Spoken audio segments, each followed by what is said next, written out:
Xin chào các bạn, hôm nay tôi sẽ giới thiệu với các bạn một model cũng khá đặc biệt, đó chính là đầu National model là NV800. Truy về lịch sử thì máy này được ra mắt vào tháng 5 năm 1983 với mức giá xuất xưởng rất cao, 289.800 Yên. Vậy thì model này có gì đặc biệt khiến cho nó có giá cao đến như vậy? Vào các clip trước, tôi đã giới thiệu với các bạn về máy beta hi-fi đầu tiên Sony SLHF77 và VHS hi-fi đầu tiên Victor GBC HRD725. Vào tháng 4 năm 1983, Sony tung ra model SLHF77 và mở ra kỷ nguyên về âm thanh hi-fi trên các đầu video dân dụng. Thật ra, kỹ thuật hi-fi này cũng được National nghiên cứu trong cùng thời gian. Vào tháng 5 năm 1983, tức là sau khi một tháng kể từ lúc Sony giới thiệu beta hi-fi, thì National tung ra model NV800. Đây là một máy VHS trang bị âm thanh stereo có độ trung thực cao dựa trên kỹ thuật audio FM và được gọi là HD audio.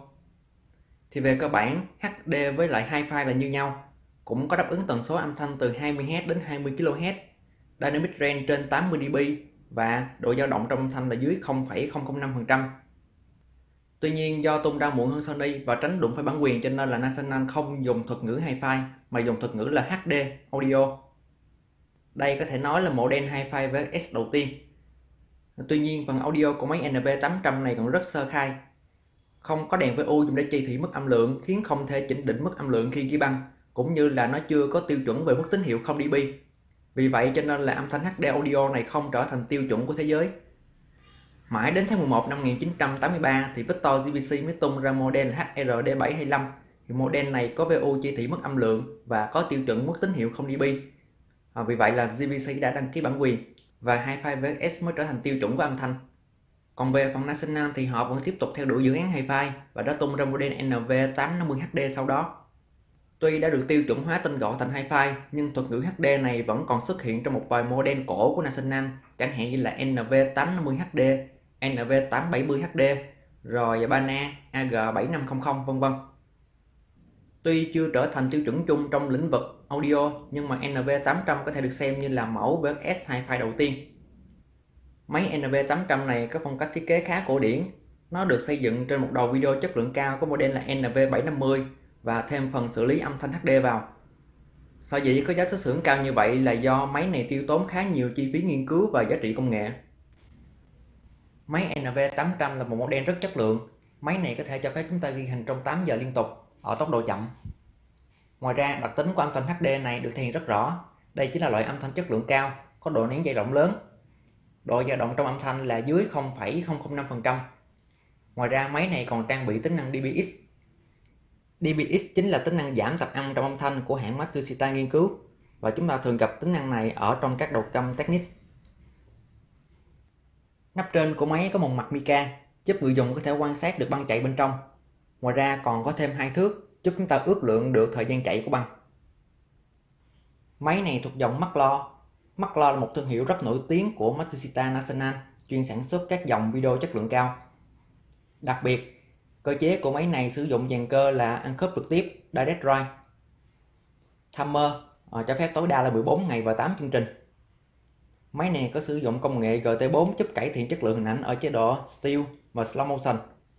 Ngoài ra còn có thêm remote không dây, tức là remote hồng ngoại. Ở đây có logo GT4.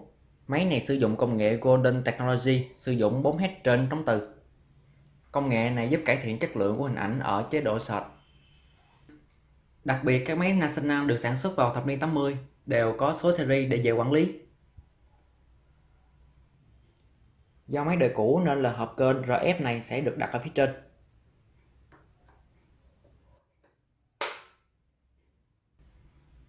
Đây chính là các nút vận hành băng cơ bản. Và đây chính là đồng hồ counter dùng để đếm băng. Vào đầu thập niên 80 khi những hãng khác sử dụng counter dạng đếm vòng 4 digit thì máy NV800 này sử dụng LCD để hiển thị. LCD sẽ có 4 số. Counter này sẽ có chức năng memory. Và đây chính là nút counter reset. Cũng giống như máy NV750 thì máy NV800 này có chức năng search, tức là tìm kiếm hình ảnh. Và mode này sẽ có chế độ là slow motion, rồi chạy ngược và chạy tiến. Ở mode này chúng ta có thể điều chỉnh tốc độ bằng biến trở thanh gạt này. Đây chính là công tắc dùng để chọn tốc độ ghi băng. Máy này có thể ghi cái tốc độ tiêu chuẩn hoặc tốc độ 3 giờ. Đây chính là công tắc dùng để chọn loại băng T120 hoặc T160. Máy sẽ đọc trạng thái của công tắc này và tính toán ra được thời gian còn lại của băng. Và đây chính là công tắc Mix, cho phép chúng ta trộn giữa âm thanh HD và âm thanh normal. Ở đây có 4 nút nhấn dùng để chọn loại âm thanh ngõ ra. Chúng ta có thể chọn là nghe âm thanh tiêu chuẩn, tức là âm thanh normal. Rồi có thể chọn là HD ở kênh trái, kênh phải hoặc là stereo.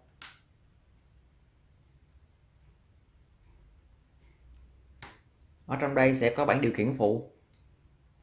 Trong bảng điều khiển phụ này sẽ có công tắc và một vài nút nhấn dùng để thiết lập timer và program. Ở đây có jack cắm camera dùng để ghi hình trực tiếp. Ở đây có hai jack cắm micro dùng để lồng tiếng dubbing. Và đây chính là biến trở dùng để chỉnh chất lượng của hình ảnh từ mờ đến sắc nét. Ở dưới đây sẽ có hai biến trở chìm. Một biến trở dùng để chỉnh tracking ở chế độ slow motion và một biến trở dùng để chỉnh tracking ở chế độ playback 1x. Đây chính là công tắc dùng để chọn tín hiệu ngõ vào AV in. Chúng ta có thể chọn là AV hoặc là tuner hoặc là camera. Khi chúng ta chọn về tuner thì là đèn của từng kênh này sẽ sáng lên. Và ở đây chúng ta có thể chọn được tối đa là 12 kênh. Và đây chính là chữ số của các kênh.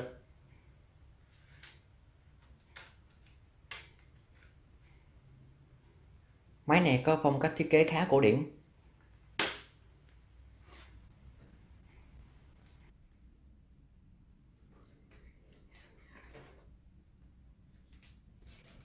Đây chính là nội thất bên trong của máy. Do máy cổ cho nên được thiết kế rất phức tạp. Do máy cổ nên bộ nguồn này sẽ được đặt ở phía bên phải. Đây chính là biến áp nguồn. Đây chính là một loại biến áp cổ sử dụng co hình chữ O. Những máy Nasanon đời cổ hoặc những máy Panasonic chuyên dụng sử dụng nguồn biến áp này. Biến áp rất chất lượng. Đặt phía sau biến áp nguồn đó chính là một vài IC ổn áp. Đây chính là mạch chỉnh lưu dùng diode. Tấm mạch bên phải này đó chính là mạch tuner RF. Những máy Nasanon thường có thiết kế như vậy. Trên đây có sử dụng 3 tụ 1F. Tụ này dùng để lưu chương trình thay cho pin. Nhìn từ phía bên hông chúng ta có thể thấy rằng máy này có rất nhiều tấm mạch. Mạch trên cùng này đó chính là mạch tuner RF. Mạch kế tiếp đó chính là mạch servo. Đây chính là mạch điều khiển hệ thống. Và ở dưới cùng đó chính là mạch xử lý video. Máy này có đến 4 tầng mạch. Ngoài ra phía sau này còn có mạch UHF, VHF. Rồi đây là thêm một mạch video sub nữa. Cấu trúc của máy này cũng khá là phức tạp. Đây chính là phần dàn cơ của máy. Phần dàn cơ này được thiết kế khá cổ điển. Ở hộp băng này sẽ có gắn hai thước. Khi chúng ta quan sát từ nắp Pika phía trên khi băng chạy thì hai thước này giúp chúng ta ước chừng được thời gian còn lại của băng. Đây chính là motor floor loading dùng để đẩy kéo băng ra vào. Phía trên trống từ sẽ có một tấm kim loại dùng để chống nhiễu.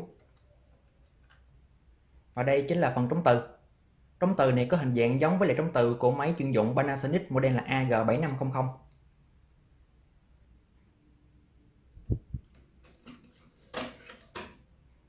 Đây chính là phần hộp băng.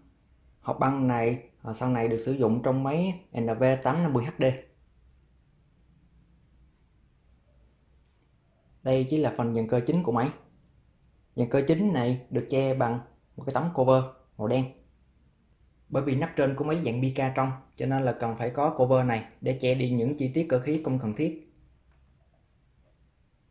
Chúng ta thấy là tất cả những bộ phận trong dàn cơ này đều còn rất mới. Những máy Nasanon đời cổ như vậy thường dùng dàn cơ được đúc bằng nhôm rất chắc chắn, giúp tăng tính chịu lực và tăng độ chính xác. Đây chỉ là hai rìu cuốn băng. Đây chỉ là Hitler. Máy AG7500 sử dụng hai motor DC rìu riêng biệt. Còn đối với máy NV800 này sử dụng Hitler cao su trung gian. Đây chính là trục cáp stăng. Đây chính là pin roller. Đây chính là motor loading. Ở đây có một cái càng dùng để thay đổi đường dẫn băng ở chế độ sệt. Đây chính là đầu từ AC. Phần đầu từ audio này sử dụng loại to, giúp cải thiện đáp ứng tần số của âm thanh normal. Đây chính là trống từ của máy. Trống từ này có hình dạng giống với trống từ của máy AG7500 và tôi đếm trên đây có tổng cộng là 6 mép từ. Do máy này là máy GT4 Gold Technology cho nên là sẽ có một cặp mép từ SB, một cặp mép từ EP cho chế độ sợt. Và ngoài ra còn có một cặp mép từ Hi-Fi. Phần Hi-Fi này được truyền tín hiệu ra ngoài bằng biến áp xoay.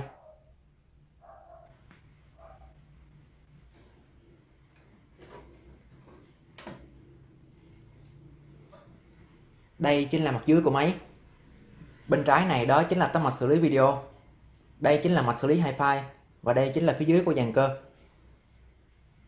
Để tăng hiệu quả làm việc thì dàn cơ của máy này sử dụng cáp stang ăn khớp trực tiếp Direct Drive, không thông qua dây Cora. Loại động cơ này sau này được sử dụng trong máy Panasonic model là AG7500. Đây chính là motor riêng dùng để cuốn băng. Ở đây sử dụng motor DC loại to, tua băng rất mạnh. Đây chính là phía dưới của motor chống từ. Đây chính là motor loading, các pulley giảm tốc, dây Cora, các bánh răng giảm tốc và cam. Và dàn cơ này khá giống với dàn cơ của máy AG7500. Tuy nhiên phiên bản dàn cơ này có thêm cấu trúc bánh răng trigger dùng để phanh băng ở chế độ stop. Phía trên này đó chính là mạch dùng để xử lý âm thanh HD hay còn gọi là âm thanh Hi-Fi. Và trên đây có sử dụng hai IC quen thuộc. Đó chính là IC6391S. Hai IC này chúng ta đã gặp ở máy HRD725. Hai IC này có tác dụng là xử lý âm thanh FM. Ngoài ra ở phía bên tay trái này còn có thêm một IC dùng để xử lý giảm tập âm DBX có tên là 6291S. Tấm mạch bên trái này đó chính là mạch dùng để xử lý tín hiệu video.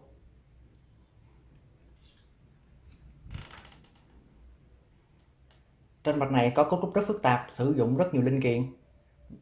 Trong những máy na sinh năng đời cũ thường có những IC hybrid như vậy. Đây chính là những khối chức năng IC dùng để xử lý tín hiệu màu và tín hiệu chói. Còn tấm mạch dưới đây đó chính là mạch dùng để điều khiển hệ thống và điều khiển các motor.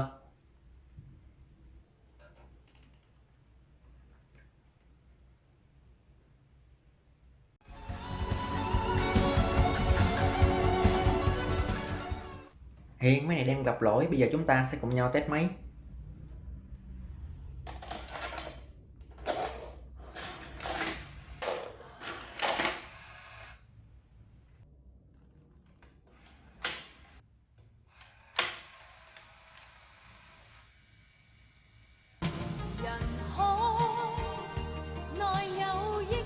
Khi bấm nút play thì hình ảnh xuất hiện.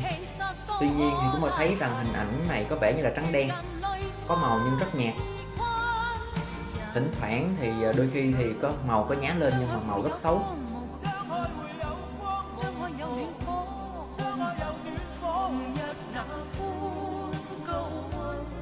Tôi thử chỉnh rất kinh nhưng kết quả vẫn không cải thiện gì.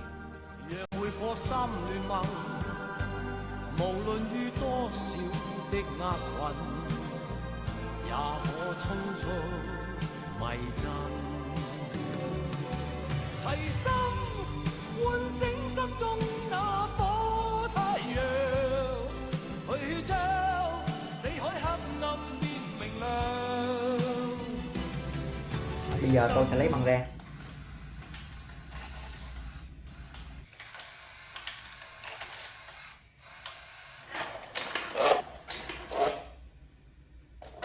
Lỗi này liên quan về màu. Ở đây chính là mặt dưới của máy, tấm mạch xử lý video. Tôi sẽ tập trung vào khối màu. Thực tế thì tôi đã tìm ra lỗi này cũng tốn khá nhiều thời gian. Trong clip này thời gian có hạn cho nên là xin phép không đề cập quá sâu về sửa chữa. Ở đây chúng ta thấy rằng có một IC này có tên là AN6361N. Đây chính là IC xử lý màu cho máy. Để kiểm tra chúng ta sẽ cho một cái băng test máy vào. Bấm nút play.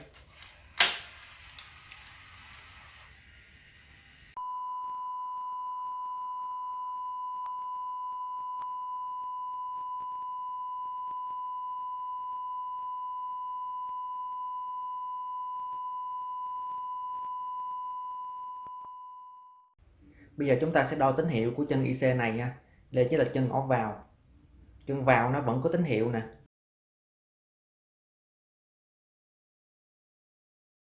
Tuy nhiên ngõ ra của nó thì không có tín hiệu ha. Vậy thì IC6361N này đã bị hỏng rồi.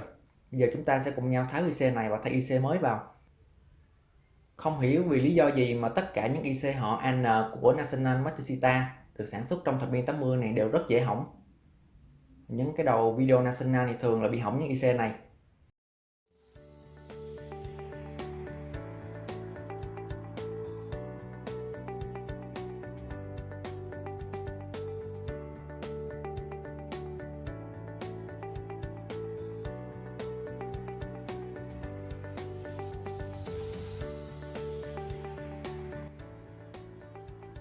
Đây chính là IC cũ AN6361N, IC xử lý màu. Và đây chính là IC mới. Bây giờ chúng ta sẽ gắn IC mới vào.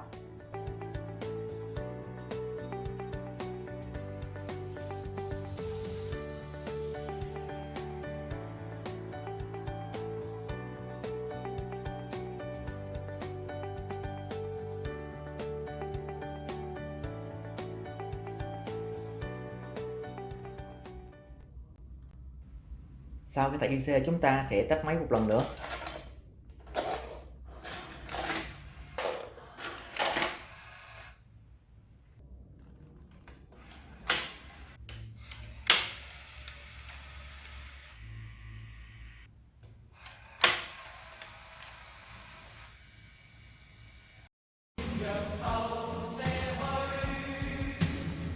Hình ảnh nó lên bình thường, màu sắc rất đẹp, cả hai file và hình đều rất ok. Hiện tại chúng ta đang nghe âm thanh HD hay còn gọi là âm thanh hi-fi cũng khá là tốt. Bây giờ muốn nghe âm thanh đọc măng chúng ta sẽ chọn lúc này. Âm thanh đọc măng thì sẽ không hay. Bây giờ chúng ta chọn là hi-fi nè. Tiếng hi-fi rất tốt.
Trong clip này tôi đã giới thiệu các bạn về đầu National model là NV800, cũng như chúng ta đã sửa một lỗi ở máy này, đó chính là lỗi màu. National NV800 là một đầu video VHS có trang bị âm thanh stereo độ trung thực cao và họ gọi đây là âm thanh HD. Tuy âm thanh HD chưa trở thành tiêu chuẩn của thế giới, tuy nhiên thì chúng ta có thể xem model NV800 này, đó chính là đầu VHS hi-fi đầu tiên ra đời trước cả Victor GBC HRD725. Lần sau tôi sẽ giới thiệu các bạn thêm nhiều model khác hấp dẫn hơn, mời các bạn đón xem. Xin chào và hẹn gặp lại các bạn.